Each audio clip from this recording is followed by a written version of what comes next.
The gentlewoman yields back. The chair now recognizes Dr. Joyce from Pennsylvania for 5 minutes. First, I want to thank Chairman Johnson and Ranking Member Tonko for holding today's hearing.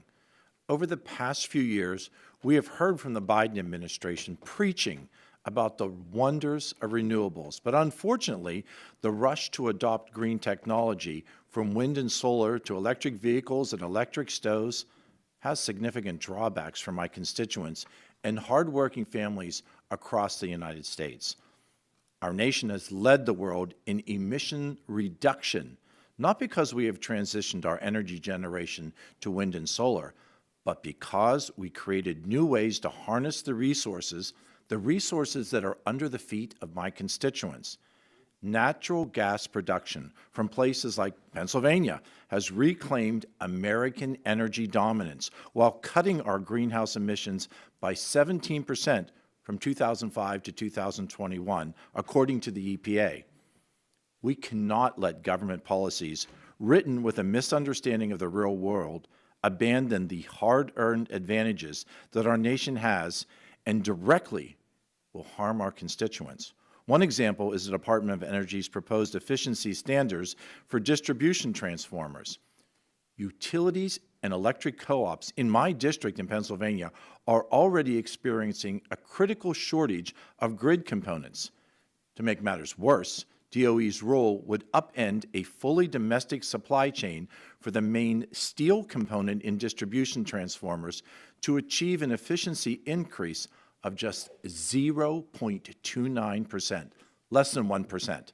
This rule would leave us reliant on foreign imports, create an even more acute supply crisis for critical grid components, and sacrifice family-sustaining jobs in Pennsylvania. Another example of poorly conceived government policy is the Biden administration's push for electric vehicle adoption. In my district, EVs simply cannot fulfill the needs of my constituents. They can't tow the distances that they're needed to tow, they can't maintain the charge at extreme temperatures, or recharge fast enough to keep hard-working Pennsylvanians on the job. That's why I introduced H.R. 1435, the Preserving Choice in Vehicle Purchases Act, to prevent the EPA administrator from granting a waiver allowing California's ban on internal combustion engine sales by 2035. Although starting in California, once adopted, this regulation will spread across the nation, disrupting the entire American auto market and ultimately limit what my constituents are able to buy. President Biden has made it clear that he wants to force Americans to buy electric vehicles. This policy will harm working and middle-class families by making cars more expensive and less capable. Only by taking government's thumb off of the scale and letting the free market decide will Americans get the efficient and affordable transportation that they need and that they want. My first question is for you, Dr. Nunes.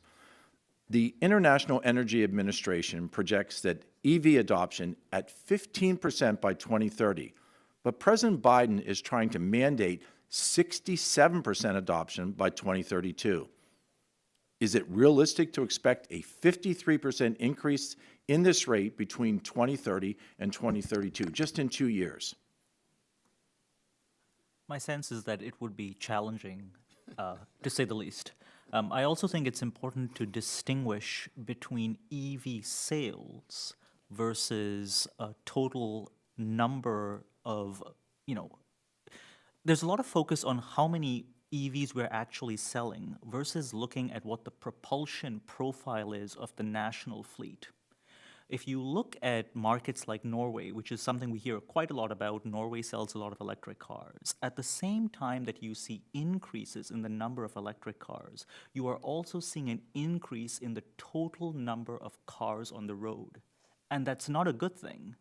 What that suggests is that the majority of people are buying electric cars as second or third vehicles. They're not trading in their gasoline-powered vehicles.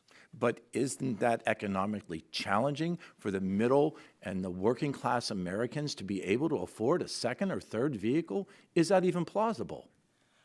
Well, I think if you look at the distribution of who actually owns electric cars, they are skewed towards high-income earners. And that skew is very concerning for someone who represents working-class people throughout Pennsylvania. Are Americans, particularly families, ready to give up their primary, their workhorse car with an internal combustion engine for an EV? Those who can only afford one EV, one vehicle, are they going to turn that over?